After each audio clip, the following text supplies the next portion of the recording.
Hello friends, मेरा नाम है शशांक सिंह और आप देख रहे हैं मेरा यूट्यूब चैनल। तो आज का जो टॉपिक है जिसके बारे में हम बात करने जा रहे हैं वो है हमारा force for the plate movement. पिछली वीडियो में हमने रेट ऑफ मूवमेंट के बारे में जाना, किस तरीके से जो अर्थ है जो मूव हो रही है उसका क्या रेट है, किस स्पीड पे वो मूव कर रही है।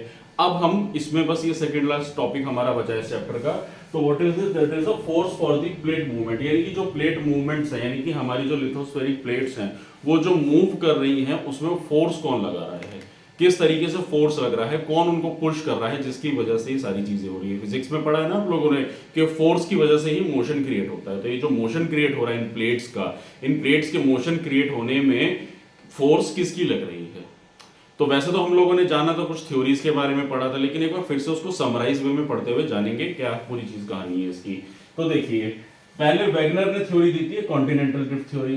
तो उसमें वो क्या कहता था, अर्थ वाज मोशनलेस और सॉलिड, यानी कि अर्थ एक सॉलिड है और कोई मूवमेंट नहीं होता उसमें। लेकिन हाँ, ये है कि उसकी जो कॉन्टिनेंट्स हैं वो अलग हो जा रहे हैं ड्रिफ्ट। ठीक है, तो उसकी एक थ्योरी निकल कर आई थी जिसने उसने ये सारी चीजें बताई। एक चीज और बताऊंगा कि थ्योरीज के ऊपर थ्योरीज निकलती आई समय के साथ। एक थ्योरी दी, फिर उसकी थ्योरी को माना, फिर उससे और एक्सपैंड करके एक नई थ्योरी निकलती गई। इस तरीके से टाइम के साथ थ्योरी निकली।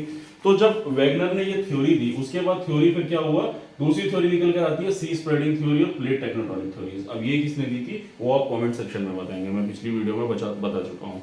तो ये जब थ्योरीज निकल कर आई तो उनसे क्या बातें सामने आई, उनसे बातें निकल कर आई सरफेस एंड इंटीरियर, यानी कि जो हमारी अर्थ का बाहर का सरफेस और जो अंदर का इंटीरियर है हमारा, वो दोनों के दोनों of the earth are not static and motionless but are dynamic. यानी कि ऐसा नहीं है कि वो रुके हुए हैं या उसमें कोई मूवमेंट नहीं हो रहा है, वो मूवमेंट भी कंटिन्यूसली हो रही है और उसमें चेंजेस भी आ रहे हैं टाइम टू टाइम। ये हमने प्लेट टेक्टोनिक्स और सी स्प्रेडिंग से समझा। जैसे सी स्प्रेडिंग में क्या था, सी स्प्रेडिंग में कंटिन्यूसली लावा निकल रहा है और नया क्रस्ट डेवलप हो रहा है, तो एक नया सी फ्लोर तैयार हो रहा है। और प्लेट टेक्टोनिक्स में हमने क्या जाना, प्लेट्स किस तरीके से मूव हो रही हैं। तो ये जो सारी चीजें जब समझ में आई, थ्योरीज निकल कर आई, तो ये तो कंफर्म हो गया कि हाँ, अर्थ में मूवमेंट हो रहा है, अर्थ में इंटीरियर में भी और सरफेस में भी। लेकिन कैसे हो रहा है देखो, सो प्लेट्स मूव, ये फैक्ट को तो हमने एक्सेप्ट कर लिया कि हाँ ठीक है, अर्थ जो है वो घूम रही है, तो हमने ये चीज जान ली। लेकिन so the rocks movement circulatory, यानी कि जो उसके अंदर की रॉक्स है, यानी कि अगर मान लीजिए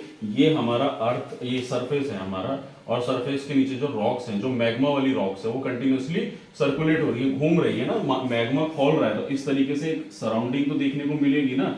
तो वो जो मूवमेंट हो रहा है वो कहीं ना कहीं हमारी प्लेट्स को मूव कर रहा है। So heated material rises and begin to cool, तो मतलब वही जो मैग्मा है हमारा कंटिन्यूसली खोल रहा है और वो खोलते हुए बाहर आ रहा है, फिर वो ठंडा हो रहा है। जो हमने सी स्प्रेडिंग में पढ़ा था कि जो रिजेस बन रहे हैं उसमें किस तरीके से मिड ओशियनिक रिजेस होते हैं, उसमें किस तरीके से सारा लावा निकल के बाहर आ रहा है, नई लेयर बनती है जब वो ठंडा होता है, नया क्रस्ट बन के तैयार होता है। तो उसी की वजह से तो जो बताया इसमें कि जो हीटेड मटेरियल है वो निकल रहा है, राइज हो रहा है, घूम रहा है, सर्कुलेटरी हो रहा है, और उसी से हमारी प्लेट टेक्टोनिक जो थ्योरी निकल कर आई थी और किस तरीके से मूवमेंट हो रहा है। ठीक है, उसके बाद कहता है there is a convectional cell और कन्वेक्शन फ्लो, यानी कि वो कन्वेक्शन करंट थ्योरी हमने पढ़ी थी, हमने जाना था ना किस तरीके से कन्वेक्शन करंट कंटिन्यूसली पास हो रहे हैं और उसकी वजह से हीट और करंट जो पास हो रहे हैं उससे मूवमेंट हो रहा है। तो यहां से हमारा क्या प्रूव होता है, हमारे से ये प्रूव होता है कि जो अंदर का जो लिक्विड मटेरियल यानी कि जो मटेरियल मेंटल मटेरियल है, जो मैग्मा है, वो कंटिन्यूसली खोल रहा है, फ्लो हो रहा है। और जो हमने पढ़ा था, मैंने आपको एक एग्जांपल भी बताया था चाय वाला, कि जैसे चाय बन रही है, गर्म पानी हो रहा है, तो कैसे खोल रहा है, उसके ऊपर आप कागज डालोगे तो चीजें सारी मूव करेंगी। ठीक है, उसी तरीके से ये चीजें हुई और इससे ये हमारा प्रूव होता है कि अर्थ के अंदर जो फोर्स है, जो प्लेट्स पे जो फोर्स लग रहा है, वो मोशन जो हो रहा है, तो वो फोर्स किसकी वजह से लग रहा है। तो आई होप अब आप लोगों को समझ में आ गया होगा। और लास्ट में क्या कहता है, हीट। तो हीट कैसे जनरेट हो रही है, तो heat is basically radioactive decay and a residual heat. तो ये थोड़ा सा फिजिक्स का कॉन्सेप्ट है, मैं इसको थोड़ा शॉर्ट में बता देता हूँ कि हीट डेवलप होने का क्या, रेडियो एक्टिव, यानी कि जो एटम्स होते हैं, जब वो अलग अलग पार्टिकल्स होंगे, हीट प्रोड्यूस होंगे, अलग अलग एटम्स होंगे, तो वो क्या होता है, मूवमेंट क्रिएट करेगा। और रेजिडुअल हीट मतलब हीट मतलब जब हीट पास होने के बाद जो होता है ना, कि जैसे कोई चीज गर्म कर दी जाती है, उसके बाद की जो हीट पास होती है, वो वाली हीट। तो ये होता है हमारा हीट जो अंदर से निकल कर आती है। तो मैग्मा खोल रहा है, हीट है, तो हीट जनरेट हो रही है, तो हीट से क्या जनरेट होती है, एनर्जी। एनर्जी जनरेट होगी तो क्या होगा, मोशन। तो यहाँ पे आप थोड़ा सा फिजिक्स को इस पर कनेक्ट कर सकते हैं। तो ये था टॉपिक जिसमें मैंने आपको बताया कि फोर्स, यानी कि जो हमारी प्लेट टेक्टोनिक्स, यानी कि जो प्लेट्स हैं, इनका जो मूवमेंट है, उसमें जो फोर्स लग रहा है वो कौन लगा रहा है, इंटीरियर ऑफ अर्थ हमारा।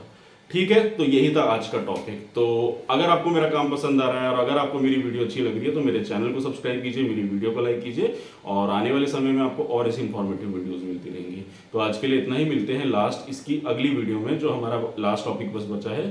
तो आज के लिए इतना ही। Thank you very much.